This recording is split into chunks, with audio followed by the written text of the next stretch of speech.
So it's a immense pleasure and heartful gratitude that we have Chetana Reddy ma'am today with us, who has secured All India rank 110 in UPSC CSE in 2024.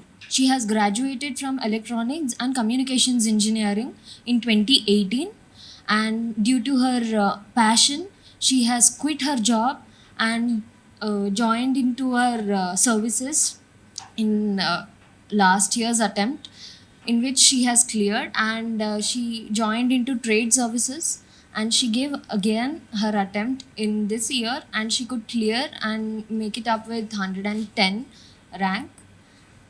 And please ma'am. So ma'am has begun her preparation in 2019, and she took 4 determined attempts, in which we have guided her through optional classes and backed up with her Abhyas test series. She showed her unwavering focus and resilience. We are deeply heartfelt gratitude with your presence today, ma'am. We are happy for you today. Congratulations for your rank, ma'am. And the stage is all yours. Please give up.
Hello, everyone. A very good morning to one and all present here today. So, I'm really honored and privileged to be invited to give this talk to all of you. So, this talk has been titled as Topper's Talk, but I want to rephrase it. I see it more as kind of a reflection of my UPSC journey. And what I mean by this is that I'm not here to tell you that this is the way you must follow to clear this exam, because I believe that there is no one way, right? Everyone has their own way to clear this exam. And all I want to do here today is to share my journey with you, that what are the mistakes that I have made, what are the learnings that I have gotten, and how I try to overcome my mistakes.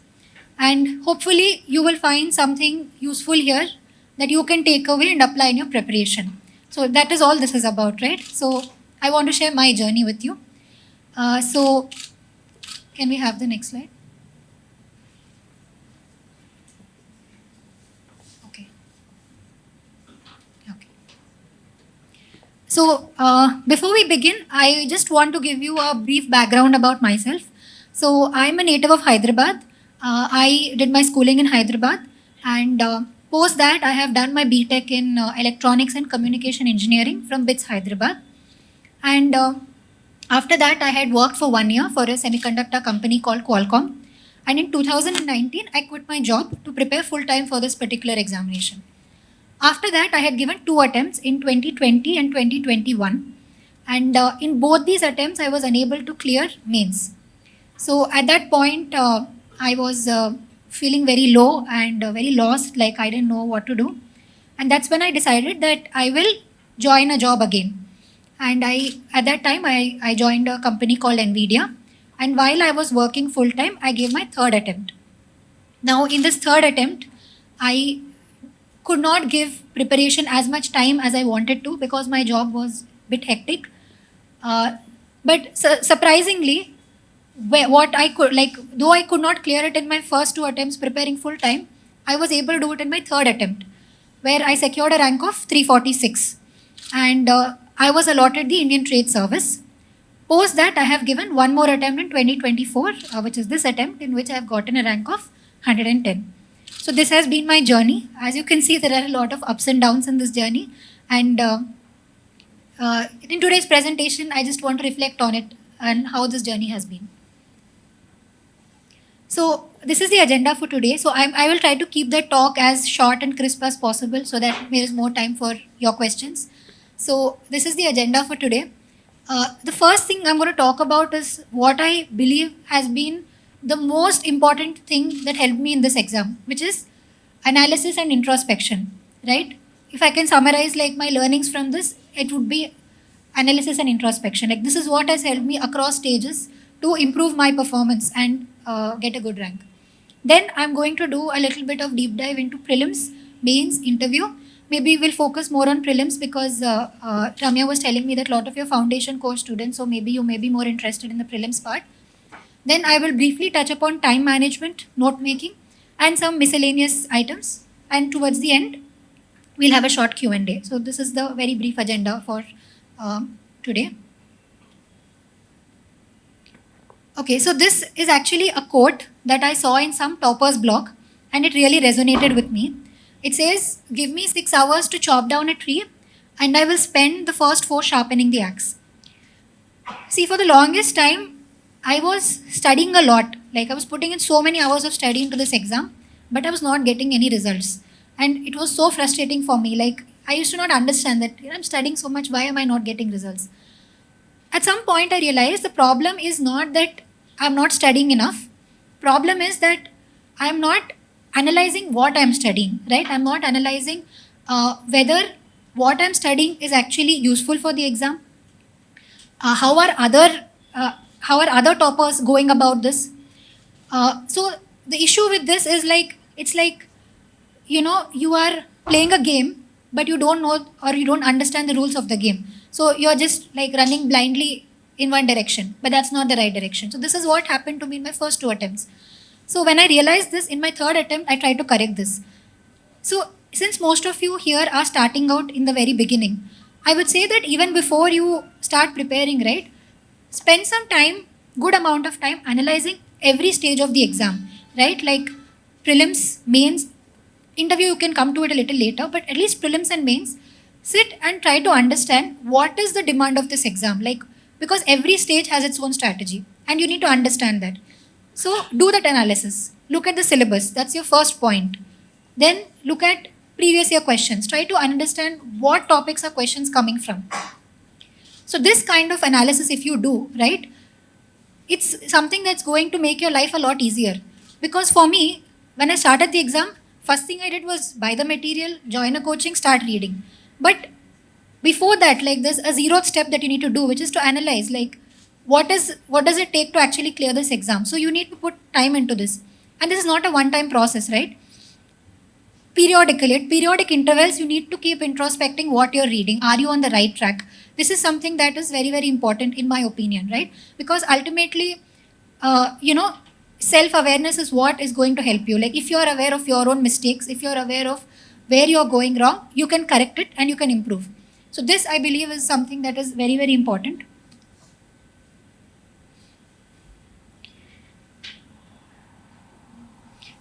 Now, this is my prelims mark sheet for this year.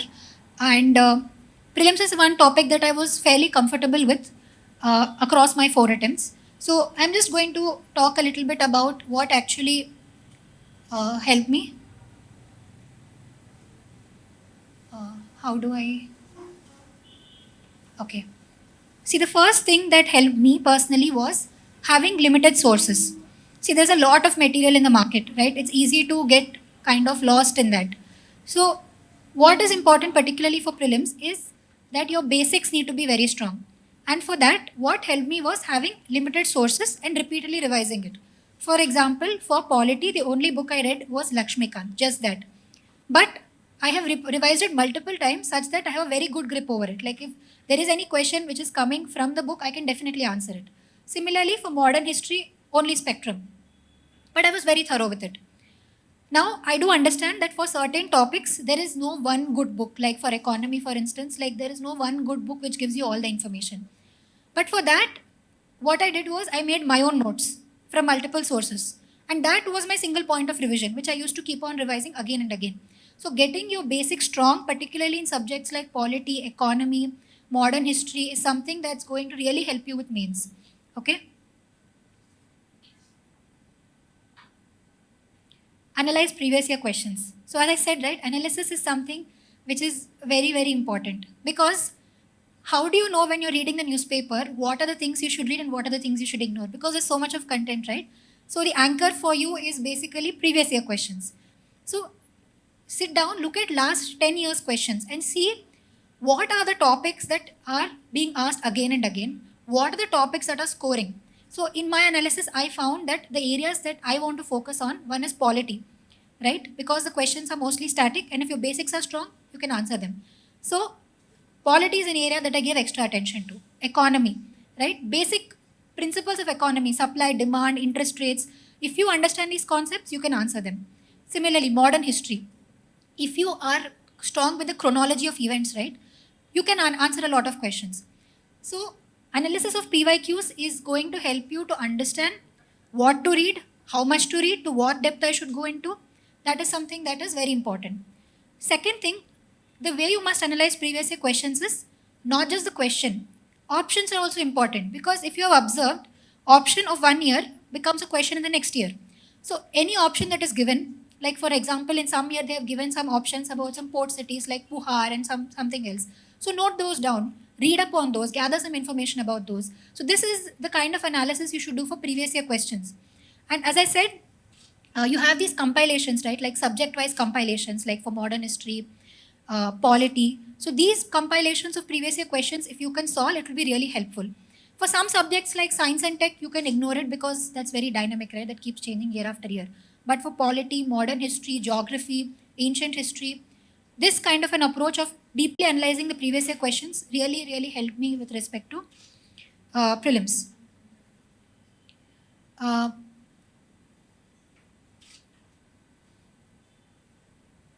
Okay, so current affairs. So for current affairs, I would say that newspaper reading is something which is a must. So I also referred to current affairs materials of Vision like PT365 and all. I did refer to them, but newspaper reading is must. It's not a substitute for newspaper reading. It's a supplement to newspaper reading. Like you read the newspaper, but in addition to it, you can also do these things. And particularly newspaper reading, right?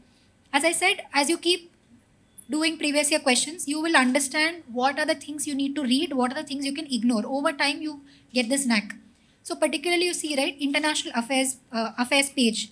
So there, that is some area which is neglected, but which is very scoring. If you just keep reading it and you keep a track of what are the developments, you can answer good number of questions in prelims. And one more thing that helped me when doing newspaper reading is a kind of active recall. For example, in the newspaper, you have read some article about Congo, right? Democratic Republic of Congo, about some coup or something which has happened there. So I used to, in my mind, try to think about everything I knew about Congo. Like, okay, where is Congo in the map? What are the rivers that flow through it? Are there any important minerals here? So this kind of active recall helps you build connections. And if you're able to build these kind of connections, right, you can remember a lot more things much more easily. And now I'll come to mains. Okay, so coming to mains, this is my scorecard for 2024. And as I have already said, mains was like my very weak point in my first 2 attempts. But I have gradually improved by identifying the mistakes that I'm making. See, again, the first thing that I did this time differently was that I focused on making my notes more concise. Because for mains, right, I used to make notes on everything under the sun. Like something I read morning in newspaper, I have one huge notes on it. So my notes became very bulky. Like it was not possible for me to revise them. So this time I said, okay, like let's look at the syllabus. For main syllabus, if you see, right, it has been given in so much detail. Like every keyword has been mentioned. So I made my notes in such a way that for every keyword, I have 1 page of notes, right? Like inclusive growth, 1 page, land reforms, 1 page, economics and evaluating, 1 page. And this is my core notes. And anything beyond this, if I want to add, I used to really think like, is this going to add value to my preparation? Only then I would add to it. Right. So this way I kind of made my notes into a more concise and easy to revise form.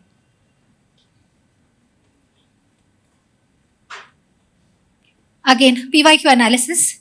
I know I'm repeating this again and again, analysis, but this is very important, right? Like, if you sit and do PYQ analysis, see, for me, mains used to feel like very random. I used to not, because I'm from an engineering background, I didn't know how to write answers. I used to feel like mains is very random. But actually, when you sit down to analyze it, right, you realize it's not random. There is a pattern, there are certain patterns, right? So, I'll just, yeah, so for example, right, like when I sat down, this and this seems obvious to you, right, to do PYQ analysis, but you'll be surprised I did not do this analysis in my first 3 attempts at all. It's only in my fourth attempt that I got the realization that this is what I should do. So, for example, this is a phrase in the syllabus, inclusive growth and issues arising from it. So, this is a question that has come in 2022, 2019, 2017. So it's repeating, right? If I have good notes on this particular topic, I can write a slightly better answer than others. And that is what is going to give me the edge. So this kind of analysis, right, you should do and identify what are the areas that are scoring. For example, in GS3, internal security is a very scoring area because it's limited and just limited number of topics. And here you can incorporate like very good statistics, examples, make the answers very interesting. Similarly, in GS2, if you see repeated questions, local bodies, SHGs, pressure groups, NGOs, invariably you will have questions on either one of these. So these topics are those for which you should have very good notes on, right? You can obviously make notes on current affairs and all, but this is the core, it's the crux of it, right? So this kind of analysis is very important. So you need to sit down, look at previous year's papers, identify what are the topics that are coming again and again, what are the areas I should focus on. So this kind of an approach will help to streamline your preparation. It will ensure that you are not wasting time reading things which are irrelevant and you focus on those things which are like low hanging fruit, they say, right? Like which are with minimal effort, you can get a good result in that case. Okay, so with respect to current affairs for mains, what I did differently in my fourth attempt was I identified for every paper 20 topics, right, which I feel are most important. So this is again not my original idea. Like my friend Uma Harati, like in one of her interviews, I had seen that this is what she did, and this I kind of incorporated, right? 20 topics, current affairs, and I prepared only on that. If something comes outside of that, I'll try to write to my best, but these are based on my analysis, what is important. So this is something that I did.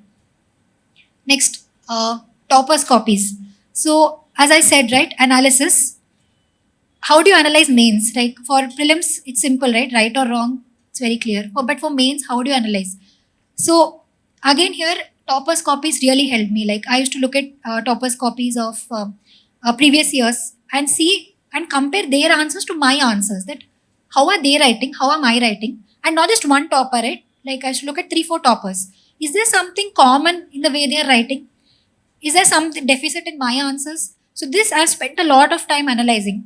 And from that I got some pointers. For example, I realized that in GS3, many of the toppers are doing a lot of value addition. Like for every point they write, they're doing substantiation.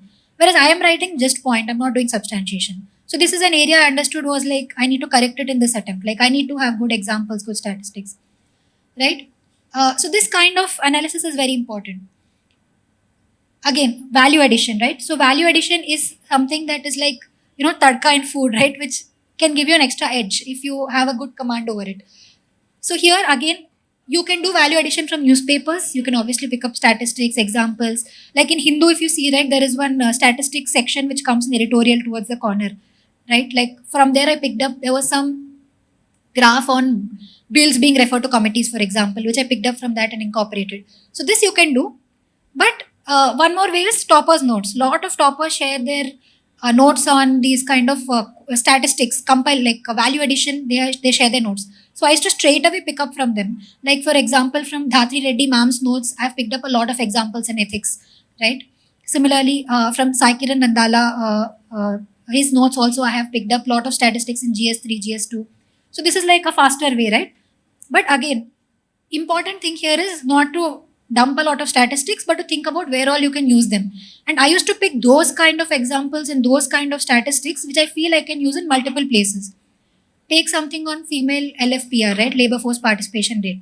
Now, if I'm aware of that statistic, I can use it in GS3 on inclusive growth. I can maybe use it in social issues. I can use it in my own subject, sociology.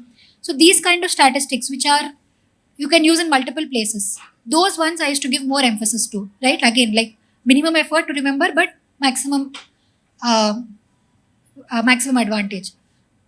And this point, always finish the paper. This need not be said. It's very, very important in mains that you finish the paper, right? Because if you leave questions, that's like marks gone. So very, very important that you need to finish the paper. And how do you do this? Basically, for example, when I was giving like Vision IAS Abhyas tests, I used to give it with a mindset that I am giving it in the actual exam, right? So if it's 3 hours, I will write for 2 hours 50 minutes only, right? 10 minutes like buffer, like I have to finish the paper in 2 hours 50 minutes. It's not that I'll sit and write excellent answers for 4 hours and feel satisfied that I've done a great job. So stick to the time limit, because if you force yourself to write within the time limit in the mocks, you will do the same thing in the final exam as well, right? You increase your writing speed, you understand. So this is very, very important, right? Finishing the paper. And briefly, I wanted to talk about my optional sociology, which may be relevant for some of you or maybe not. But see, basically, within mains, my one of my weakest points was sociology, because as I said, for the longest time, I was mechanically reading sociology, mechanically writing exams, not understanding that how to get marks in sociology, right?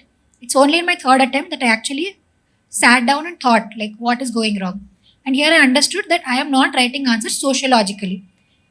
What does it mean? Basically means that I am writing answers in a very generic way. I'm not using the subject keywords. I'm not quoting thinkers. I'm writing my own definitions instead of writing the definition of a thinker. And this kind of a realization when it dawned on me that okay, I can score better, only just one change, that I need to change my notes in such a way that my answers reflect that I'm a student of sociology. This realization dawned on me, and that really helped to increase my marks from like 221 to 276 in my third attempt. So again, here analyzing previous year questions in sociology, if you see, right, lot of questions repeat. And here also I did analysis. I realized that I'm not very good at writing current affairs type of questions in sociology. Like if they ask about new education policy, little bit I struggle with linking it and making it sociological. My strength lies in writing static. So when I'm choosing questions in the exam, I chose questions which are more static. And that is something that helped me. Again, it may not always be possible, but at least I'm aware, right, that this is my strength, this is my weakness, and I'm trying to leverage it. So that is why, again, analysis is something that is really, really important.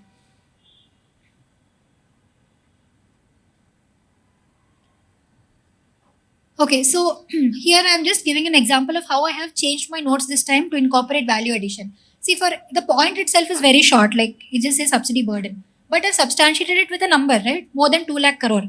That makes the point more effective for the examiner when they're reading it. Similarly, like these kind of statistics, only 6% farmers, Shanta Kumar committee, quoting committee names, right? So for every point, as far as possible, I'm trying to substantiate it. And that is something that I did differently in GS3 this time. And one more point I wanted to convey through this slide is, imagine there is some question which comes in mains which you are not aware of, like you are not exactly aware of what content I can write for it. So one simple solution is you think from a stakeholder perspective, right? Like this is about MSP. So you just think, okay, MSP impact I can analyze from farmers perspective, government's perspective, environment perspective, consumer perspective. So like that you come up with 4-5 points in the moment, right? And lot of mains is that only, right? Like in the exam hall, when there's a question that comes which nobody knows, how can you come up with points in the spur of the moment? So thinking in this kind of direction is something that's going to help you. And as you see, right, like my notes are also written very concisely in a way that allows for quick revisions, not very, very long or very, very, like almost like how I would write the answer, I've made my notes also in the similar way. Okay, so I wanted to briefly touch about essay as well. See, 2020, 118 is what I got when I was least prepared for essay. 2021, I prepared more for essay, my marks reduced. 2022, I prepared even more, my marks reduced even more. And I was so confused, like, what is going wrong? So here, actually, right, like, now what I was doing, because of over preparation. First attempt I wrote freely, free flowing thoughts. Second attempt I started to write in template form like pastel template or generic examples. So more and more I prepare, more and more I was writing in a very cliche template kind of form. And obviously that's not going to get you marks because everybody else is also doing the same thing. So this time what I thought is that I need to convey my own unique thoughts on this topic to the examiner. That's what I'm attempting to do, right? And one key thing here is having a thesis statement, right? So when there is a topic, having a thesis statement means that you are going to stick to a clear boundary, that this is the scope of my essay. You're clearly telling the examiner. So, for example, there is some essay with respect to there's an essay topic. Just to give you an example, like consideration for others is basis of good life and good society. Okay. So, how do you build a thesis statement on this? So here you analyze like what does consideration mean? Why is it important for good life and for good society? Good life is individual level. Good society is for the society. Evolutionarily, you can look at it like how consideration has helped societies to come up, right? And you can also look at a counter, right? Is it sometimes good to be selfish? Is there some advantage from being selfish? You can examine the counter as well. So I examined it and I said that, okay, while being selfish may be beneficial in the short term, in the long term, it is not good for you or the society. Then, is consideration on a decline in the world? How do we correct it? So this is my thesis statement. These are 6-7 questions I've written, and this is what I am analyzing in my essay. So if I write this upfront, there's a clear structure to my essay. I'm sticking to the thesis statement. There's some flow and coherence. So this kind of an approach is actually what has helped me with essay, right? And the last thing is, see, in UPSC, it's all about whatever little information you know, right? How you can use it in multiple places. Now, optional knowledge, right? We all have different optionals. You can use your optional knowledge in essay. Like this is an idea I got from Smriti Mishra ma'am's essays, right? For example, the topic I just told about consideration for others. Now in sociology, there's a concept of social capital, right? Now I know something about it which a lot of other people don't know about it. So I can bring in that knowledge of optional into essay. But to do that, I need to reflect a little bit when I'm preparing on how I can utilize whatever knowledge I have in essay or in mains. So this kind of reflection is something that is very important, right? Interview again may not be too much relevant for you, but I just thought I'll touch briefly on it. So basically, with respect to interview, I try to keep it very simple. I basically focused more on my DAF because they say, right, control the controllables. So what is in your control is your DAF. So I prepared a document with every word in my DAF. I have written what possible questions can come, what answers I can give, what follow-up questions. So this document is what was the basis of my preparation. I gave a limited number of mocks, not too many, limited number, because I wanted to preserve my own natural style of speaking, right? I didn't want to be again over too much. They say, right, sometimes too much feedback also is not good because you start becoming too conscious of yourself, how you talk, everything. So I gave a limited number of mocks, but I took whatever feedback they have given seriously and tried to apply it. And yes, as they say, right, most important thing in interviews that you need to keep calm. Even if you don't know any answer, you need to not lose your cool. Just I understand that like the job of the interviewer there is to put you under pressure and see how you react. So keep calm, carry on. And if you don't know the answer to something, you can be honest. So interview, again, my strategy was, see, like in cricket, you don't have to hit sixer in every ball, right? But when a good ball comes to you, you shouldn't miss it. So same thing in interview. Every question you may not give like a great answer, but those 3-4 questions in the half an hour where you know you can impress the interviewer, you need to answer those well. That's it. Even if you don't know or give average answers to other questions, it's fine. Okay, so now I wanted to talk about note making. So one question that I'm frequently asked is like, should we go for online or handwritten notes? And the answer is it doesn't matter, right? It's up to you. I personally used to make online notes because I want to keep doing value addition to those notes. I want the flexibility to edit those notes. So I used to prefer online, but you can also make handwritten notes. See, the more important thing is how you make the notes. As I said, right, notes should be in such a way that they enable multiple revisions quickly.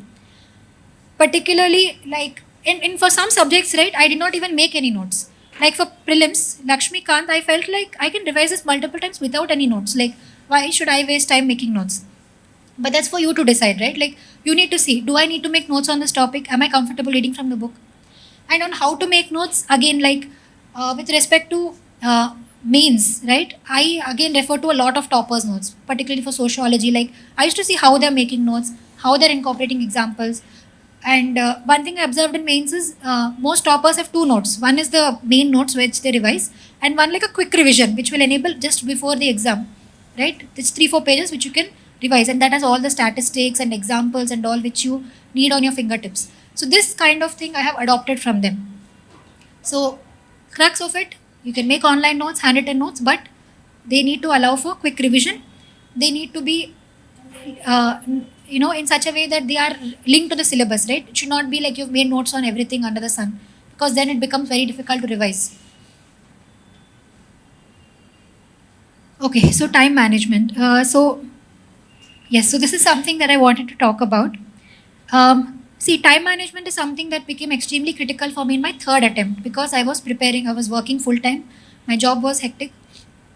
So I used to have like a few hours in the early morning, and some days I used to have time in the evening, sometimes not, and weekends.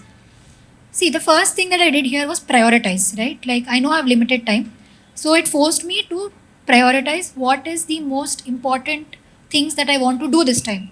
And that time, in my third attempt, I decided that for me, most important thing is sociology. This is the area I'm not scoring well in. This is what I'll give most of my time to. And having a clear plan, like I know that I want to do some 10 things before the exam, right? These 10 things, how do I fit into my schedule? Like, these are 10 most important things. This I'm going to fit into my schedule, right? So having that plan and implementing, prioritize, make a plan and implementing the plan, right? Most of the times we make plan, but we don't implement it. So that is something that is important. Second thing, again, which so many toppers tell you, is consistency, right? It's not about studying 12 hours one day, 2 hours one day, right? Even if you study for 8 hours, if you do it every day consistently, that is something that is really useful. Consistency is what is most important, right? And I feel like in the race to maximize number of hours, right, we tend to burn ourselves out, which is a mistake that I made in my initial attempts. Like, if you keep reading like for like 12 hours or 13 hours, you're not getting enough sleep, you're not focusing on your diet, right? It's easy to get burned out.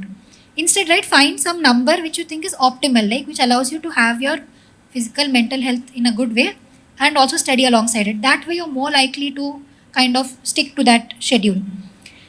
Now, one more thing that I did in my fourth attempt with one of my friends was, we had this Excel sheet where we used to log the amount of hours both of us are studying, right? So when morning when I start studying, I log in. When I stop again, I log out. So like that, every day we used to see how many hours both of us are studying. So it kind of became like, kind of competition or motivation, seeing how he is studying, how I'm studying.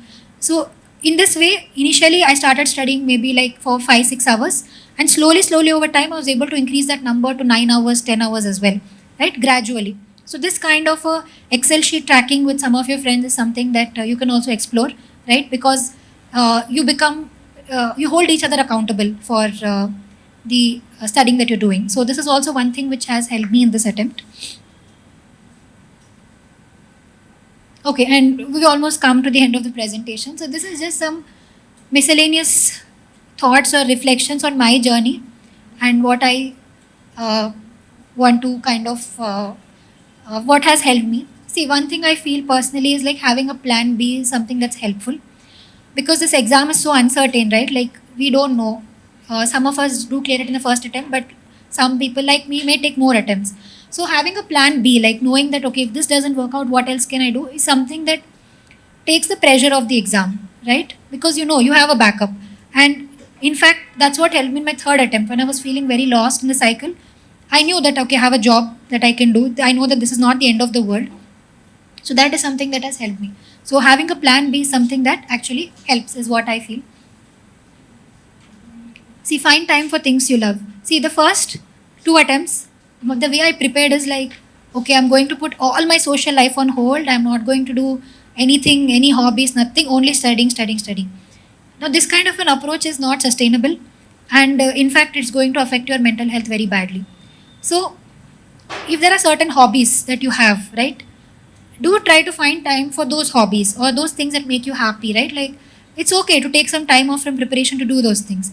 For example, like I really like watching Telugu movies. So in my third attempt, I would find time. Like if some new movie is released in the theater, I'll go watch it. Like no guilt about it. It's okay because when I'm studying 100% for it. But when I'm relaxing as well, no guilt, right? I know that I have earned it. I have studied and I have earned this. So please do find time for things you love.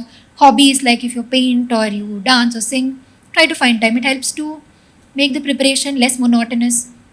And obviously, right, like this is something which will give you an edge in the interview. Like if you have a genuine hobby that you pursue, then in the interview, in your DAF as well, it's something that's going to look good. So whether to use social media, this is also another question that people ask me. Again, it's your personal choice. In my case, I stayed off Instagram for during my preparation, mainly for two reasons. One, I get addicted to reels a lot, and when you watch reels, right, your attention span decreases. If you've observed, it becomes difficult to sit and study for long hours. So that's one reason. And second reason is like FOMO, right?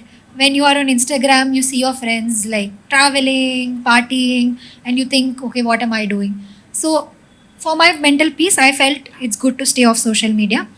But there are also a lot of friends I know who are on social media, who in fact use social media productively. Like on Instagram, they would follow some good channels, pick up points from that. So you need to make the call yourself on whether you feel it's productive for you or counterproductive for you. So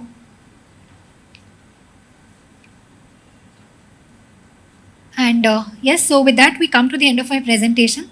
And yeah, I'm open to taking any questions. Is there something you want to hear more about?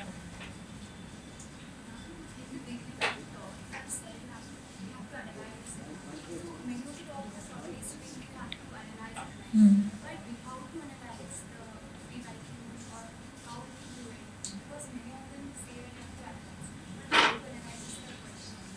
Yes, that is actually true. See, I also agree that the most difficult part in the exam is figuring out where you're going wrong. Like, that is what, once you get it, you can fix it. But understanding where you're going wrong is the most difficult part. See, with respect to prelims, right? See, the first thing is obviously syllabus, right? So, that is the first thing. Like, particularly for prelims and mains, syllabus is the first anchor. So, you need to analyze the notes you have made. Are they in tune with the syllabus? Like I told you, right? For mains, one big mistake I made was I used to make notes on random things from the newspaper. Some article I've seen, I liked it, I make notes on it. But those topics which are in the syllabus, those I don't have good notes on. So that is something I understood by looking at the syllabus, that at least whatever is in the syllabus, I need to have good notes on it. Second analysis is previous year questions. So previous year questions, right? For prelims, if you sit and see, as I said, polity, you observe that the questions are basically about a limited set of things only, fundamental rights, DPSP. So are you able to answer all of those questions right? That is something you have to analyze. Look at your own mock tests. Like polity questions, are you getting them all right? If you're getting them wrong, why are you getting them wrong? Do you not know the topic at all? Or are you unable to recollect it? Are you making silly mistakes? So this kind of an analysis you need to do. And again, toppers copies for mains, right? As I said, the analysis I did was open my copy, open toppers copy, compare like how are they writing sociology answers, how am I writing sociology answers, and from that I could make out that they are writing with keywords, they are writing with thinkers, I am just writing generic GS like points. So when you do this exercise, right, you get end up becoming more self-aware about yourself, like where are you going wrong, where are the areas you can focus on. So I would say syllabus, previous year questions, toppers copies, these are something that are going to help you analyze the. Yeah.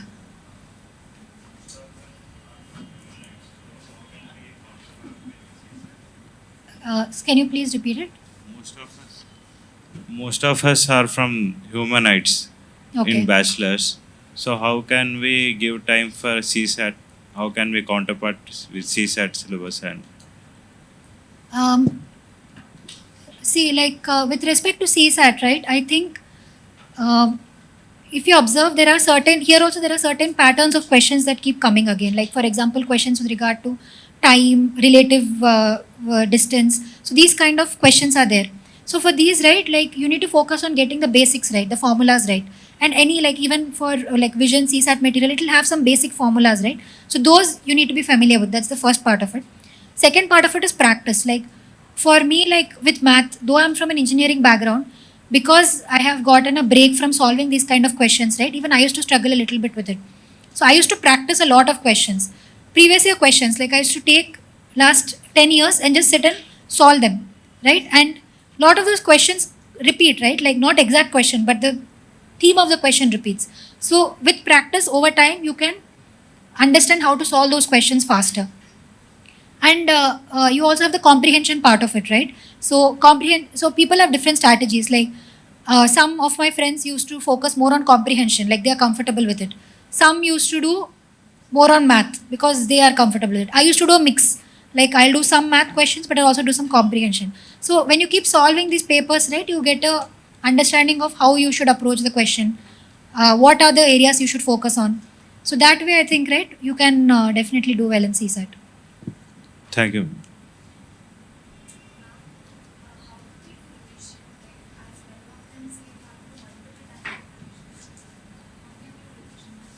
It's very vast thing to revise. See, basically, the right way to do revision is that every time you revise, the amount of time you spend on it should decrease. Then you're doing revision in the right way, right? Like, for example, first time you read Lakshmikant, it's going to take a lot of time because you're totally unfamiliar with the concepts. But the next time you revise, you have got a little more familiarity with it. Third time you revise, you remember some more things. So basically, this kind of revision, like every time, if you're revising it in the right way, every time you revise, the amount of time that you spend on it actually decreases. And after one point, right, like for example, parliament topic in polity, the general provisions I'm aware of it, like I know basics of money bill, etc. What I may forget are like some specifics, like okay, money bill, can you introduce in Rajya Sabha, can you introduce in Lok Sabha? So this kind of things I need to brush up. But the basics I'm aware of, like okay, there is something called a money bill, or with respect to like committees, right? What is the I may not remember like okay for public account committee, like are there only members from Lok Sabha, are there only members from Rajya Sabha? So these details are what I keep revising before the exam. But the basics are very clear, like okay, these committees deal with CAG reports.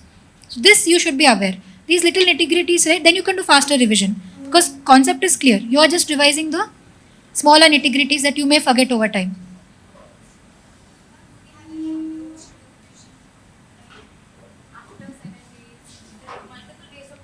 Correct. So, what are the approaches of doing revision? Okay, so see, the way I used to do it is I used to mainly do one main revision and two more smaller revisions before the exam. So if I do polity, I take a break again and then again I go back to it, like not back to back revisions, right? Because basically, if you give some gap between it and look at it again, then better chance of remembering. And as I also said, right, one more thing is active revision. When you solve mock tests, you have gotten some question on something related to CAG wrong. So what did I do when I got that wrong? I go back, read that CAG portion again, right? So I have not done like entire revision, but that particular point at least I've gone back and seen it. Similarly, when I'm reading newspaper, some article is there about say Delhi government. Then I'm trying to recollect, okay, do I know something about this like 239 AA? If I don't, again I go back and read it. So it's like this kind of revision also I used to do where I'm not reading the whole topic or whole book, but if I get something wrong, if I'm unable to recollect it, I'm going back and reading that specific portion. So that kind of an approach, right? You keep on looking at it multiple times. So that is also something that I found helpful. Ma'am, we have just few days left for our prelims. So, how to deal with the last moment stress, anxiety, and keep calm and give our exam irrespective of our poor mock scores or low confidence. See, like as I said, right, the most important thing in this exam with respect to prelims is not that you have read everything, right? It's about presence of mind. Like even if you have read limited number of things, if you are able to stay cool and calm, you can actually solve a lot of those questions with the knowledge that you have. So that's the first thing, like, right? So you should not keep on telling yourself that, okay, I did not read this, I'm underprepared, right? Tell yourself that, you have given your best, you have certain knowledge and you will use it to the best of your ability to answer those questions. So that's the first thing.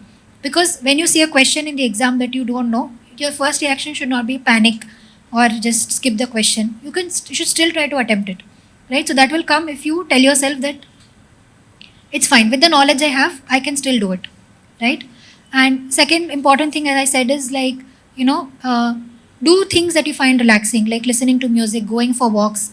In fact, one day before prelims, I would not do anything. Like, I'm just sitting and relaxing, talking to my family, spending time, right? So just giving myself some mental space, like avoiding revision until last minute is what used to help me particularly. So this way I feel, right, like you can calm yourself down. If you're someone who does yoga, meditation, you should definitely do those things, because as I said, ultimately it's not having lot of information. It's keeping calm, using the knowledge you have to solve the questions. That's what is important.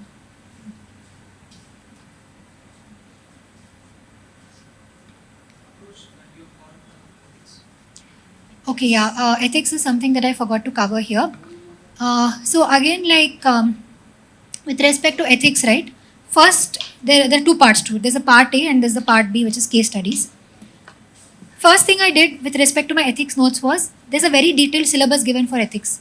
Every keyword I have notes for it, 1-page notes. Like for example, integrity, right?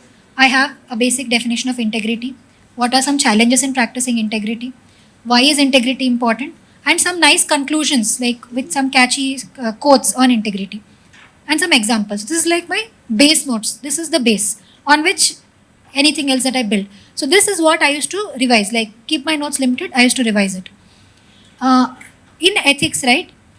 If you can incorporate like little bit diverse, interesting examples, particularly anything that you pick up from newspapers, or sometimes like people are even writing nowadays from YouTube videos, right? Like School of Life and all these also, they have some interesting. So if you can pick up some of those, if you can use it in your essay, if you can pick up some ethics examples from Mahabharata, Ramayana, right? See, basically in the exam, you cannot come up with examples. All this work of thinking about example should be done before you go to the exam itself. So you should have already given some thought that, okay, this example, where all I can use it, this quote, where I can use it. So that needs to be done. Second important thing is in ethics, it's not just important to give a action, like course of action. You need to justify why you're giving it, right? Reasoning is very important. So you need to say like, okay, in line with deontological ethics, this is what I'm going to do. That's something I feel is important in case studies as well, right? In case studies, I used to write not just action, that okay, this is the action I'm going to take. I used to write justification, why I want to take this action, in line with which ethical principle I want to take this action, right? That justification shows to the examiner your thought process. For example, there was some question about some false complaint being made on you for exposing corruption. So I said that I will not withdraw my complaint, I'll stick with it. What is my justification? Dharmo rakshati rakshitaha, that whoever protects dharma will be protected. So that's my justification, that I believe that if I protect dharma, I will also be protected by it. So that kind of justification shows a thought process to the examiner. That is more important, right? And with respect to case studies, right? Like lot of practice is important, because like they are nowadays very big case studies, and very quickly you have to identify the points and you have to cover it. So trying to practice these case studies. I also again made extensive use of toppers' notes for picking up examples, quotes, seeing how they are writing the answers. So that is something that I really did. Like Dhatri Reddy ma'am's notes, I have made a lot of use of it to see how she is writing and how I'm writing, what examples I can pick up. So this kind of things I think are helpful with respect to ethics, right? Prepare examples, quotes, everything that you want to use. Give reasoning, any action, any decision you take, try to give reasoning. Try to show why that part you have to try to bring out through your answers. And good amount of practice. So these are the things that have helped me with respect to ethics.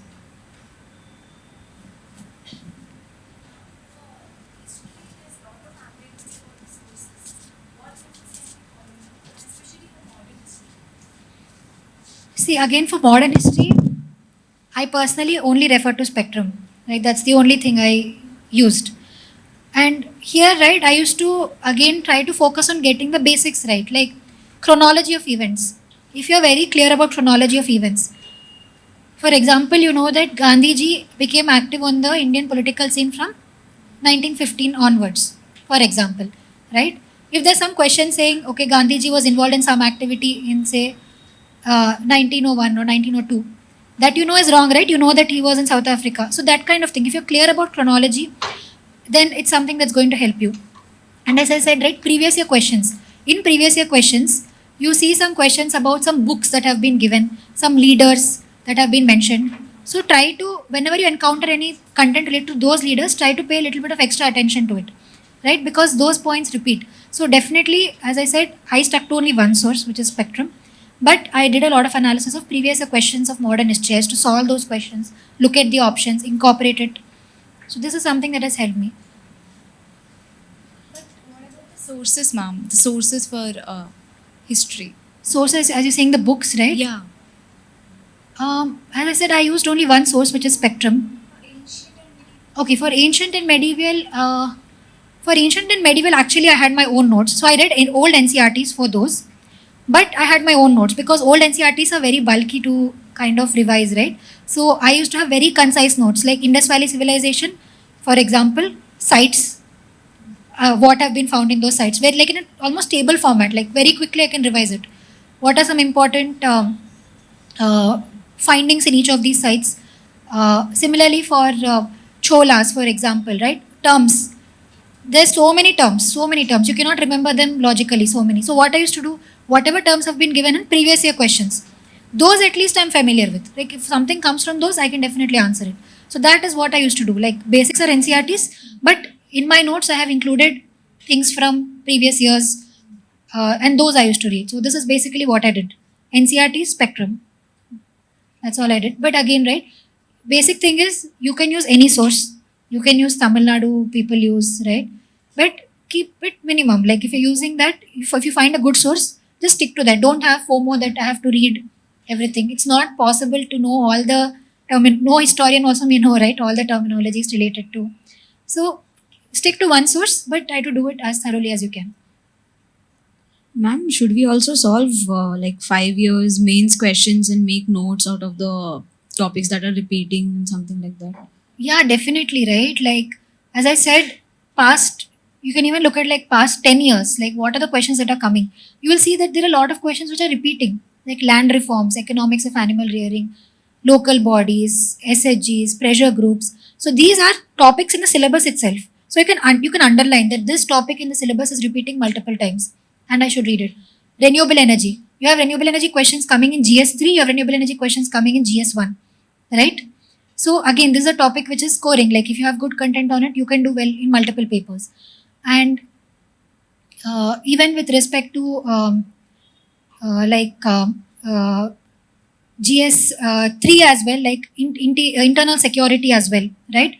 We see that there are only limited number of topics which are coming again and again, like maybe left-wing extremism, terrorism, cyber security, right? So you should have good topics, good notes on these topics. So here, right, I actually in my fourth attempt, like Smriti Mishra ma'am's notes, she had like wonderful diagrams, examples, right, on all these topics related to internal security.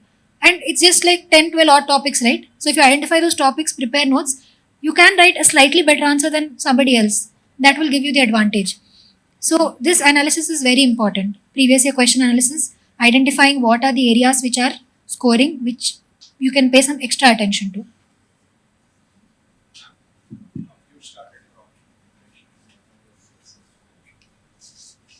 Okay, so my optional journey has been, as I said, very interesting because, again, same mistake I made, just jump right into it. Like, I took coaching, I bought the books, everything, reading, but not getting marks in the exam, getting very, very low marks and very clueless about where am I going wrong, right?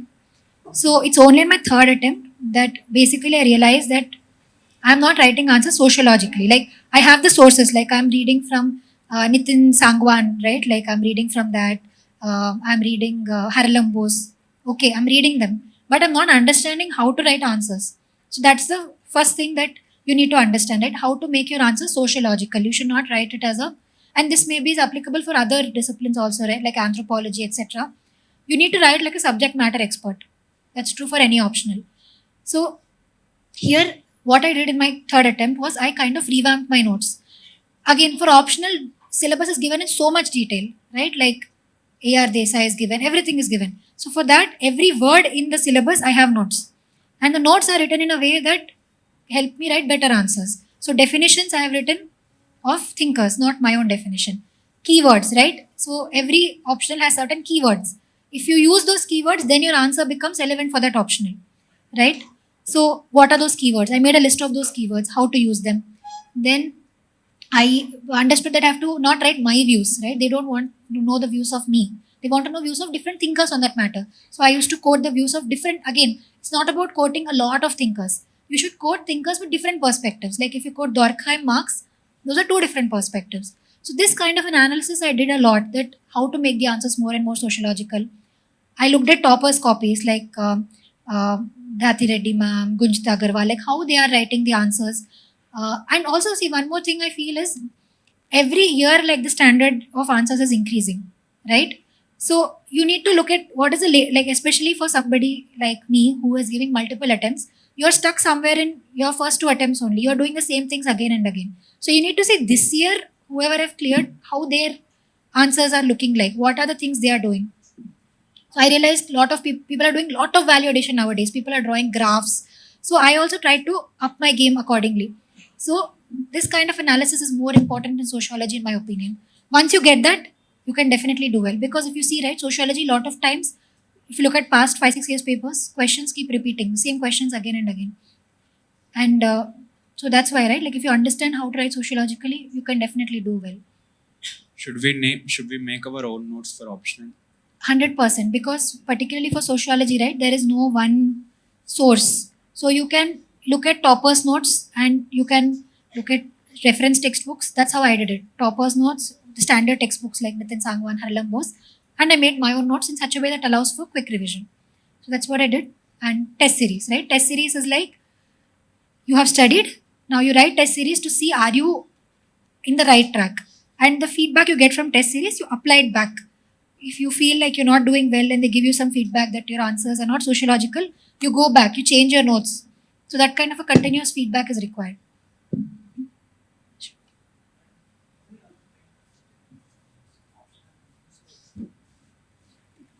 Okay. See, newspaper is something that I read every day in the morning. But see, again, initially I used to spend a lot of time on newspaper reading, like 1 hour, 1.5 hour. But slowly, right, as you keep solving previous year questions and all, you kind of understand what to read and what to ignore. And with that, gradually reduce the time. Like I used to spend 30 minutes, 30 to 45 minutes in going through the newspaper. So initially started at 1.5 hours, slowly reduce the time to 30, 45 minutes.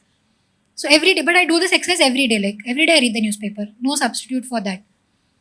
Coming to subjects, again, initially when you're starting off, right, you need to build strong basics. So you have to allocate equal time to every subject. Okay, but over time, when you start realizing that, okay, this subject I'm comfortable with, this subject not so comfortable with, then you give more time to those subjects you're weak in. And how do you understand which subjects you're weak in? Mock tests, previous year questions. Then you understand that this subject, okay, I understand, I'm comfortable. But this subject, I am not, I need to read more of it. So that's how you need to allocate your time. Initially equal, but as you keep refining your process, try to focus on your weak areas more. And again, right, like there is so much to read. So limit your sources, as I've said, and try to cover those sources properly. It's not about doing a lot of things for this exam, but those things you identify the most important, right? Make sure you do those things. That is what is important. See, as I had discussed, right, with respect to interview, my strategy was to keep it simple and control the controllables. So the first thing is with respect to when you're making your DAF, right? Do not include too many things in your DAF, right? For example, initially when I filled my DAF, I wrote like 5-6 hobbies. And then like when I went to my mentor, he is like, can you really talk about all these things practically? Can you prepare on this in depth? And I realized I don't have time to do them. So I just wrote 2-3 hobbies this time. But every word of my DAF, right? I have prepared one document. With every word of my DAF, I have written what are the questions that can come on it. For example, my discipline is EC. So I have written, okay, what can they ask? Maybe they can ask about what is National Electronics Policy, how to increase electronics exports. And I've written like question and answer format. If this is a question, what's the answer? So this way, right, I had a lot of self-awareness about my DAF. if there is any question that comes on DAF in the exam, I knew I can do a good job. See, beyond this, they can ask questions on anything else which is not in my control. Maybe I may know it, I may say a good answer, maybe I may not. But DAF is something that's in my control. If I have good grip over my DAF, if I have done good analysis of my DAF, potential questions that they can ask, then those questions I can try to do well and impress the interviewer. So that was my approach. And again, with respect to the way to answer, right? See, there's certain values of that they expect from a bureaucrat, that you should be balanced. You should take a stance, but you should be also able to justify your stance, right? So these kind of principles I should try to bring out in my answers, that anything they ask, try to take a balanced view, right? Keep the constitutional values, try to reflect them through my answers. And as I said, keeping calm, that when you're in the interview, you should not start analyzing previous question. What did I say? Oh, I made this mistake. It doesn't matter, right? When you leave, they get an overall feel of your personality. Like, that is what is important. So keeping calm. Even if I don't know an answer, it's fine. On to the next question. If I don't know something, be very honest, I don't know. See, if they ask you something from your DAF, like they ask me something very basic about electronics and I say I don't know, that doesn't look good, right? Like, those things you should know. But if they ask you something on current affairs and you don't know it, it's fine, right? Like, we cannot read everything under the sun, and they also know that. So in fact, if you're honest about it that I don't know, then I think they appreciate it. So this kind of an approach is what helped me to do well. And as I said, right, mock tests, I have taken mock tests, but not too many. And I tried to speak in my own natural style, right? Like, I felt that I need to kind of stick to my natural style, not be too conscious of myself, and reflect that kind of calmness and confidence. That is what I feel has helped me with respect to interview. What do AIR2 Harshita Goyal and AIR3 Dongre Arshad Parag have in common? Apart from securing top ranks in UPSC CSC 2024, they both began their journey with the General Studies Foundation course at Vision IAS. They didn't wait to feel ready. They built readiness step by step with structure, strategy and support. If you are feeling stuck, overwhelmed or unsure where to begin, that's not a flaw. It's a signal that what you need isn't more hours, it's a better direction. And that's exactly what the Vision IAS GS Foundation course is built for. Here's how we guide you from day one. Structured step-by-step learning, prelims, mains, CSAT and essay, all taught in a way that's easy to absorb and hard to forget. No fluff current affairs. PT 365 and Mains 365 filter out the noise, so you focus only on what matters. Mentorship that adapts to you. Real one-on-one support to fix your weak spots, refine your strengths and build your confidence. Test plus feedback loop. Not just marks, but meaningful feedback that helps you grow with each attempt. So don't just prepare harder, prepare smarter with the same foundation that built toppers.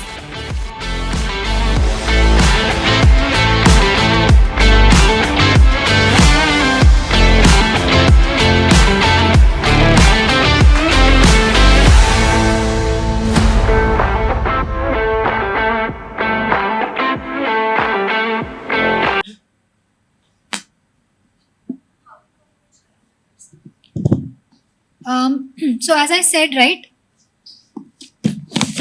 newspaper reading is something that is most important for current affairs, because when you keep reading news and following it every day, right, you understand what topics are important. Like, for example, Miyawaki forests, it keeps coming in the paper, so you kind of pick it up. Okay, this may be important, right?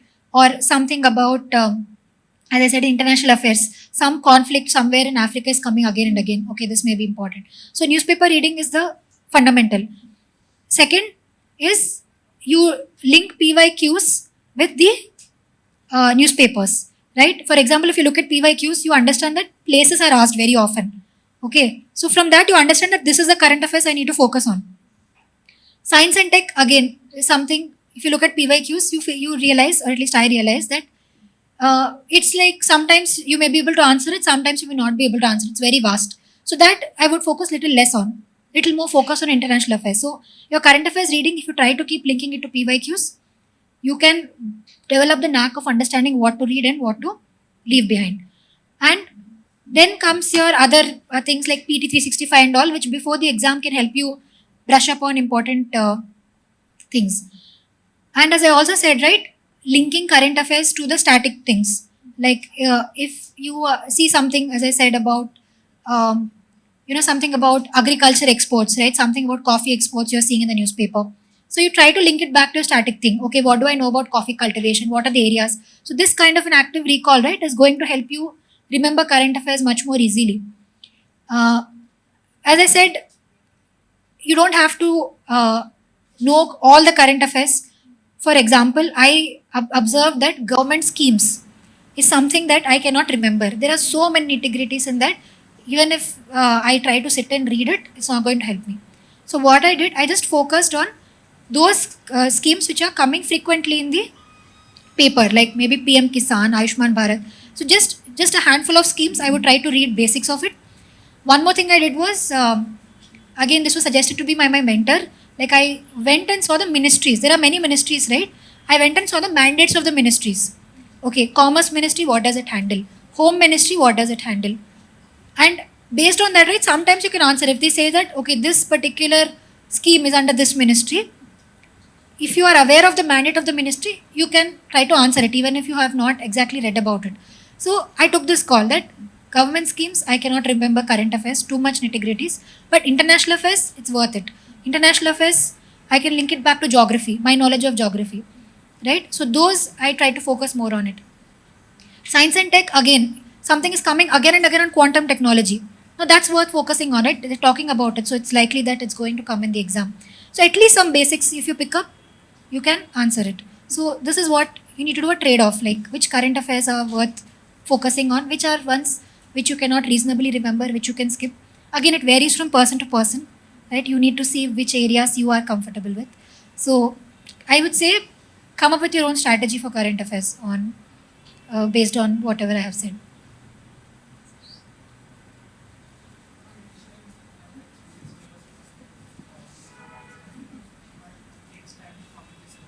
So when is the right time to start answer writing? Can you please repeat your question? Ma'am, like initially we think that let's do the syllabus first and start the answer writing next, but it takes a lot of time to complete the syllabus. So when is the right time to start answer writing and how did you start? Yes, as you have rightly said, right? If we wait that I want to finish the entire syllabus and only then I'm going to start answer writing, that's something which will leave you with very little time for answer writing. See, basically, if you have read some section of polity, right, you can write answers on that. And invariably, the first few answers you write are going to be very bad. You're going to struggle to come up with points. So, more important thing is refining it. As you read more and more of it, you try to refine it. So, I would say that answer writing is something that, particularly for someone like me who's from an engineering background, who doesn't understand how to write humanities, answer writing is something which is very important. And it's not just about writing answers, right? It's also about evaluating your own answers. Like when you write test series, try to reflect on the feedback they are giving you, try to incorporate it, try to compare the answers you're writing with the toppers' copies, like how they are writing it, what can I pick up from them, how can I do value addition. So these kind of things, right, I think they should go parallelly with respect to your preparation, because finishing syllabus is going to take a very long time and there is no end to it. Like what were the questions they have asked in your interview? So I've given 2 interviews. My first interview was more DAF based, where I was asked related to, I was working in semiconductor industry. So there were questions related to that. There were questions related to Telangana. There were questions related to my hobbies. And in this interview, it was more dynamic, like less from my DAF and more from current affairs related, like related to Trump policies, related to blockchain, right? Very dynamic. So you must be prepared for both, right? Sometimes you're lucky, a lot of questions will come which you are prepared from your DAF, but sometimes you may get bouncers, but you should be prepared that it can go either way. And one more thing, actually, with respect to interview that I forgot to add is, I feel we should not, like a lot of people do this kind of analysis that this board will give this many marks, this board will give. I went in not knowing anything, not doing any of that analysis, right? I'm like, okay, whichever board I get, I'm going to give my best. Which means like I went in with no preconceived notions about any particular board or anything. That is something that helps you, right? Your focus is just for the question they have asked, I want to give my best answer. right? No preconceived notions that, okay, this board gives like this board gives like that. So that is something that has helped me and which I would recommend to candidates also. But again, it's up to you. If you feel that kind of analysis helps you, you can go forward. But I found this to be helpful, that go in like a clean slate. Your only job is to give the best answer to the question asked.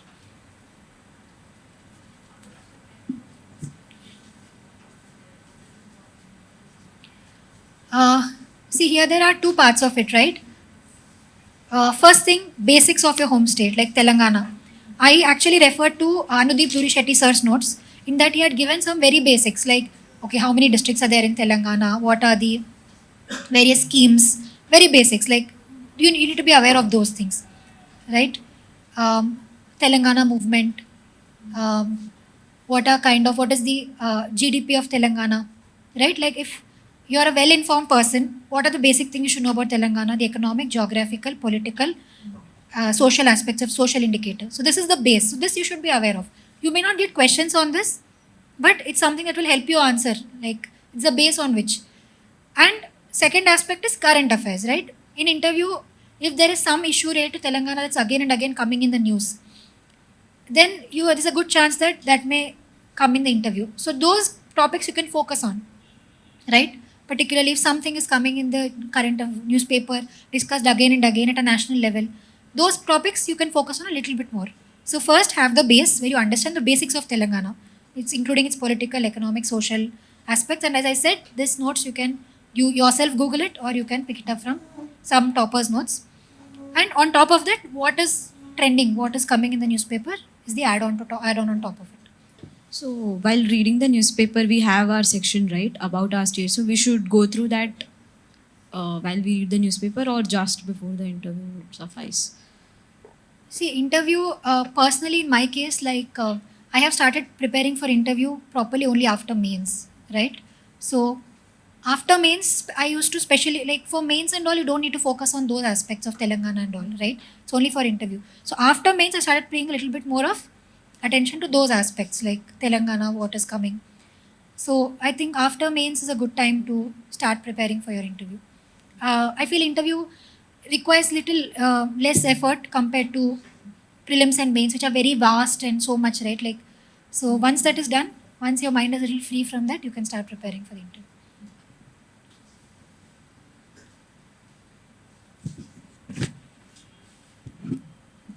Madam, actually, how did you solve the paper at exam hall? That it seems to be more than cutoff marks. 120 you got. So as I said, right, like you're talking about prelims, right? Yeah, prelims, right? See, as I said, one thing that happens as you keep giving multiple attempts is you kind of get your basics become stronger. You start understanding like what kind of things to observe and what kind of things to remember, what kind of things to kind of forget. I mean, like you cannot remember, so you don't give importance to it. So as I said, right, like basically this is like incremental progress from my first attempt, second attempt, third attempt, fourth attempt. Slowly I have developed an understanding of it. So how to do it is basically this only, like whatever I've said here, right? Like strong basics, fundamentals, not missing questions in those aspects which are scoring, like polity, modern history, geography. Like you must try to answer as many of those right as possible. Economy, right? If you see, it's something which is very logical. If you understand, for example, with increase in repo rate, how does inflation affected? How is consumption affected? If you understand the basic principle, whatever question comes on it, however twisted, you can still answer it. But if your basics are not clear, there's more chance of it going wrong. So with respect to economy, right, getting those fundamentals right, fundamental concepts right, is something that's going to help you. And as I said, using some common sense to solve certain questions. Then analysis of PYQs, particularly for ancient, medieval, those ancient history. There are some places names given. There are some books names given. There are some dynasties that are mentioned. Going back, collecting information on those, reading it, that is something that's going to help. And I think in this attempt, I have solved a lot of PYQ compilation. Topic wise will be there, right? Like modern history, Asian history. I solved a lot of those, and that really helped me because current affairs is like hit and a miss. Sometimes you may know, sometimes you may not, right? But this is something that you must be good at. Like you must not leave those questions. So that kind of an approach actually helped me. And see, like general awareness of things, right? For example, there is a question on Jaishankar's book that was asked. Now, if you're someone who's generally following things out of curiosity, out of interest, so read newspaper like that, right? Read like you're curious to learn about these things. That kind of thing makes it interesting, and also you can answer these kind of questions like Jaishankar sir's book that was actually asked, right? So that is like I was just interested in reading his book, so I was aware of it. So that kind of thing is something that's going to help. My question is slightly different from some other persons. What is your actually state of mind when you see your result? And were you mentally prepared to give your next attempt if not, result is not there? Okay, so to be very honest, like I was not very sure about whether I'm going to get a rank in this attempt or not. But I had decided that, this attempt, my fourth attempt, I want to give my 100%. Right? And whatever be the result, I thought, let's give one last shot at the exam and give my 100% to it. But as I said, right, mains for me has always been like a mystery. Some people, after they write mains and come, they can tell that, okay, this paper went well, this paper went well.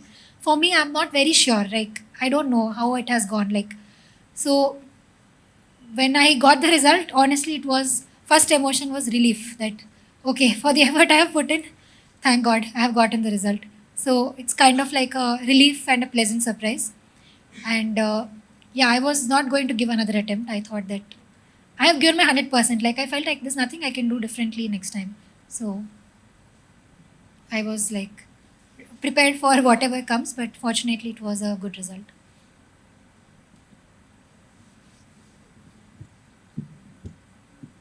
Hello, ma'am. If we read editorials from the newspaper, it takes lots of time. How to reduce it? And should we make notes from it? See, again, like I would say that your notes should be based on the syllabus, not on editorial. Because there's a mistake I used to make, right? Some editorial is coming about something and I've made huge notes on it. But I'm not actually using that information anywhere, particularly with respect to mains. So your main core notes are anchored to the syllabus, and editorials are just to pick some points from it. Like you found some interesting point, he has given editorial, 1-2 point. That you add to your main notes. Don't make editorials the basis of your notes, right? Because again, as I said, like syllabus is your anchor, especially in mains. For example, there is some article that has come on, say cyber security editorial. I will not make whole notes on that. I already have my notes, main notes on cyber security. I'm only adding some good points that the author has given about cyber security. Some example he has given, some model he has given for cyber security. Just that I will add to my main notes. But I don't make separate notes for every editorial because I feel like that's kind of waste of time. And it ends up making your notes very bulky, hard to revise. And environment and science and technology, what are the sources you approached for that? See, I think these two are a little bit difficult because again, it's very dynamic, right? See, for science and technology, biotechnology chapter I read from NCRT. Basics, right? That I've read from NCRT. I think 11th or 12th is like one chapter on biotechnology, right? Basic concepts they cover. So that I have read. For the other topics, it's mostly current affairs. See, you see some topics being discussed again and again. Quantum technology, you keep seeing again and again. Or something about, say, mRNA technology, artificial intelligence. It's coming in the newspaper many times, right? So there, I used to make notes from that. Like, and I know that particularly in science and tech, they like to ask like certain terms, like catchy terms that come, right? For example, something about, maybe they can ask about generative pre-transformer. Where is it coming from? It's just a term. Like all you need to do is when you're reading the newspaper, if you observe that AI is a hot topic, and there are some articles, just those kind of terms that they're talking about, if you can pick up. Qubits, right? It's just a term. You don't need to go very deep dive into science and tech. If you just have an awareness of what are some of the buzzwords, what are some of the key technologies that are keep on being discussed, that is enough, like I feel. So, as I said, for some topics I did refer to NCRT like biotechnology, where I want like my basics to be clear. But everything else is like mostly picked up from newspapers. Basics are like conventions, right? You need to be aware of the basics of conventions like Basel Convention or Convention on Desertification, Biodiversity Convention, laws. These are static, these are fixed, right? This you should be able to, you should be aware of these things. Like you should know, for example, Biodiversity Act 2002, what is the basic framework of that act? What are the provisions? So that is static, which you can read from the book, which you should be sure about. Rest all again, depending on current affairs. If you feel like something, for example, there was some convention with respect to desertification which had happened a while ago, right? So from that, you can focus a little bit more on that. You can pick up some points from that. And flora and fauna, right? That's also an important part of this. There are so many species. It's practically difficult to remember so many species. Initially, I used to try to remember it, but then I realized it's not feasible. So what I did was, again, if there are some species that are being given previous year questions, so those I would write, like something on golden mahseer has been given. So that I have some brief notes. Okay, what is golden mahseer? Where is it found? 4-5 lines, that's it. And some flagship species like Gangetic dolphin. This is an important species, you should know about it. Or something about cheetahs, like you should know about it. So that's what I did with respect to flora and fauna. Not reading all the species, but what I feel are coming in previous year questions and what I feel are kind of important or flagship species. So this kind of an approach I followed for environment. But again, right, in environment, there are a lot of questions I left as well because I just didn't remember them. And it's okay, right? You can leave them. But as I said, see, you need to basically analyze how many questions you need to answer for you to have a good score. There's some accuracy rate, right? Varies from person to person. For me, it was somewhere like 85. 80 to 85 I used to answer. That's like a good rate for me. For you, it may be more.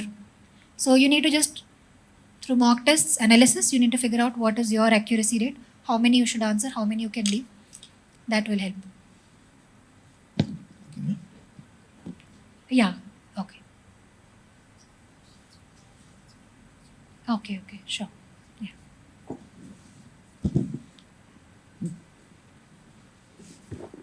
We have a short questionnaire for you, ma'am. Okay, It's sure. based on your personal journey and how did you approach UPSC. Okay, All about your perspectives. okay, all right.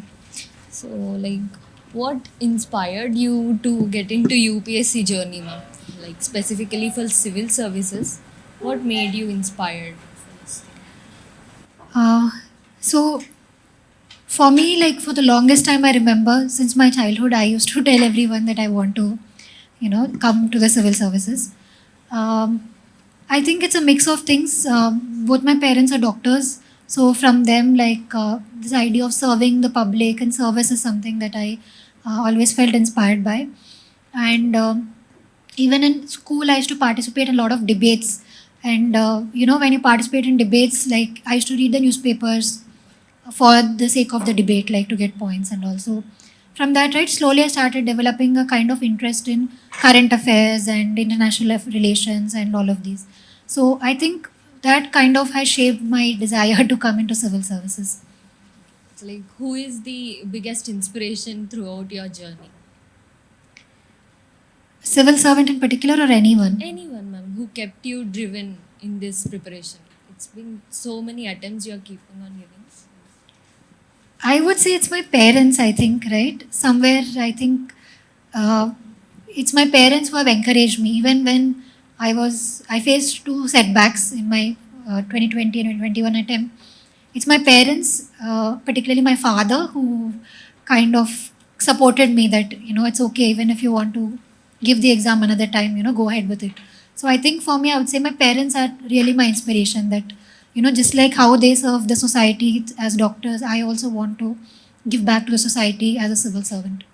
It's like, as you are coming from engineering background, how did it influence UPSC preparation? Particularly, we have so many humanitarian subjects. Like, how did you approach? See, coming from an engineering background, it's an advantage in some ways and disadvantage in some ways. Advantage is that prelims and MCQs, like those come kind of naturally to me, right? Solving MCQs, thinking logically, that part comes a little easy to me. But mains, which involves writing answers, That I really struggled with because we don't write answers in engineering, right? So for the longest time, I did not understand how to write these answers, how to get marks. So it's both an advantage and a disadvantage. But when I chose my optional, though electrical engineering was one of the optionals, I chose sociology. And one of my thinking was that it's let's learn because I'm investing so much time in this optional. Let's try to learn something I don't know already, right? And that's why I went with sociology because I thought if even if I become an administrator, it's something that's going to help me. So that's why I saw UPSC as a chance to learn a new humanities subject and increase my perspective. Like, did you start the preparation while you are pursuing engineering or after the graduation kind of thing? I would say mainly I started only after my graduation. During my engineering days, I would read the newspaper. Like that habit is something that I have kind of school and continued even into college as well, like reading the newspaper. And I used to read books in not like NCRTs, but I used to read like non-fiction books in my college days, right? So that kind of a habit is also helpful. Like it kind of gives you a perspective on different things. So I would say that kind of more of informal preparation before college and proper preparation started only after my graduation and after I quit my job in 2019. That's when I started preparing in a very streamlined and focused manner. Like, if not UPSC, what was your plan B? Because So, as I said, my plan B was in the semiconductor industry. I'm an EC engineer, electronics and communications engineer. So, my plan B, if this had not worked out, was that I will continue to work for these companies and continue in the semiconductor industry, which is also I felt is a very promising field, lot of development. So, that was my plan B. okay, so like coming into examination pattern kind of thing. Prelims is one of the biggest fears for every aspirant who is giving the attempt. So in all your attempts, you have cleared prelims. Yes. So like, what is the insight or the what is your biggest fear while you're doing prelims? See, even in my first attempt, right? Like, see, once you clear one stage of the exam, that becomes obvious to you, right? It feels like, okay, this can be done. But until you have done it, right, that is still a mystery to you. So, in my first attempt of prelims, I was just as scared as anyone else that, okay, what if some question comes that I did not read? What if, like, I am not able to complete the paper on time? So, I read questions a little bit slowly, right? So what if I'm not able to finish all the questions? So this kind of fears is something that kept on running through my mind. But what helped me, as I said, is like mock tests, right? Like I used to try to simulate the mock test as close to the actual exam as possible, right? Like I write it in 2 hours. If it's 2 hours, in 2 hours I write it. And everything that I pick up from there, that okay, I have to answer 80 to 85 questions. If I see a question that I am not aware of, I shouldn't leave it in the first attempt. I should try to read it and see can I solve it with my existing knowledge. So this kind of things through mock tests, right? I kind of trained myself to think in that direction and kind of, again, it's not that I went into the exam feeling very confident, obviously, right? First attempt when I went in, I was scared and I was like tensed. But as I said, to the extent possible, try to keep cool, try to solve questions with the knowledge that I have.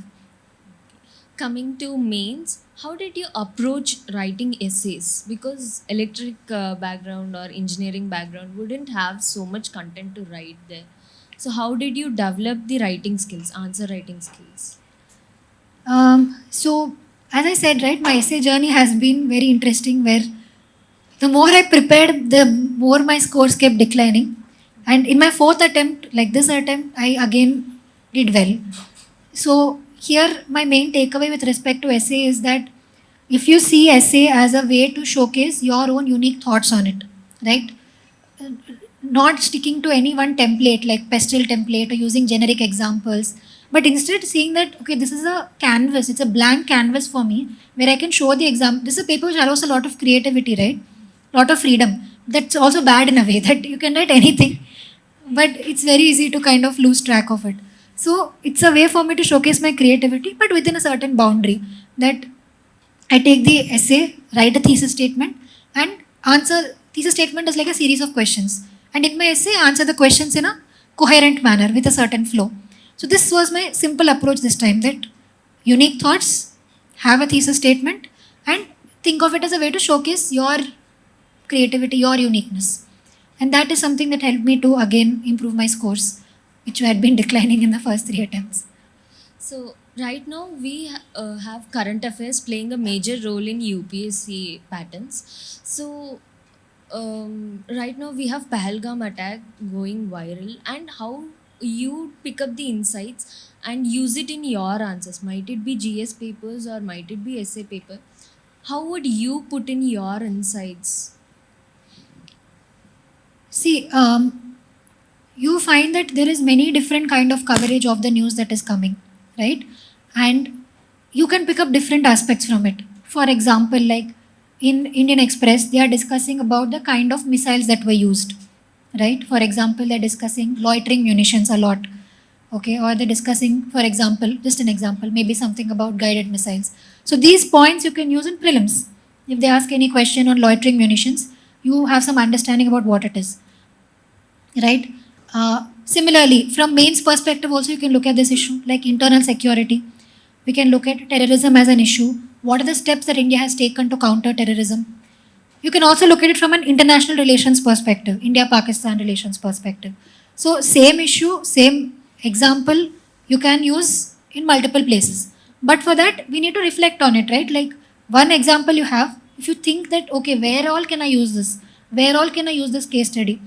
Then you can get maximum benefit from that particular current affairs.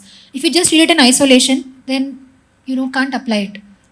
So you would tell that if you're approaching one topic, we have to see it in multiple dimensions. Okay. And where all you can use it, where all this may come, right?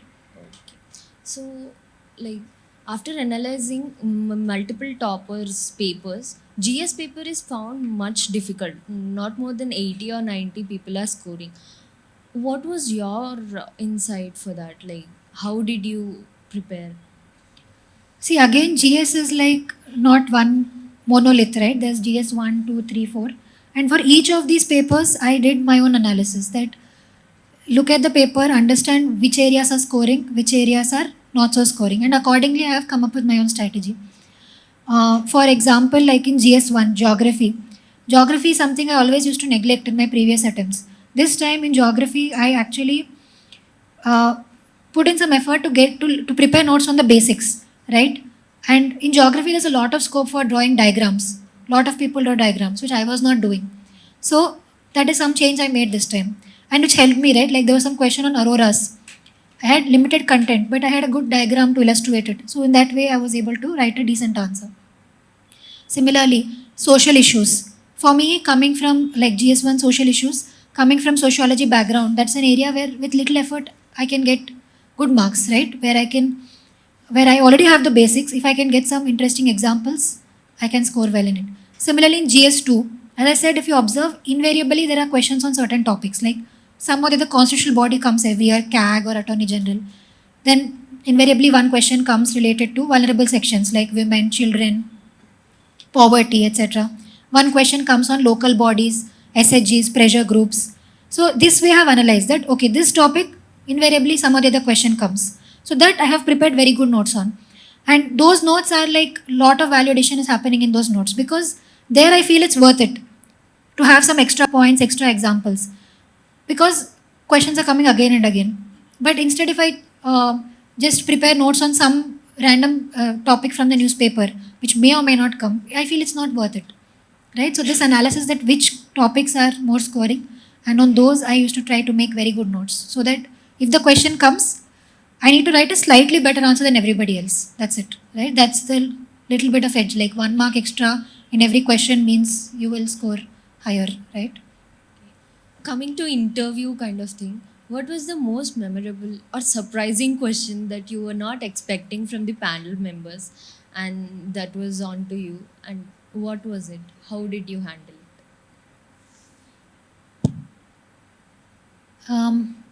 See, one question that I can recollect at this moment is, they asked me one particular question on leadership, right? Like they asked me, if you had to identify like what are the 5 qualities of a leader, what would you say?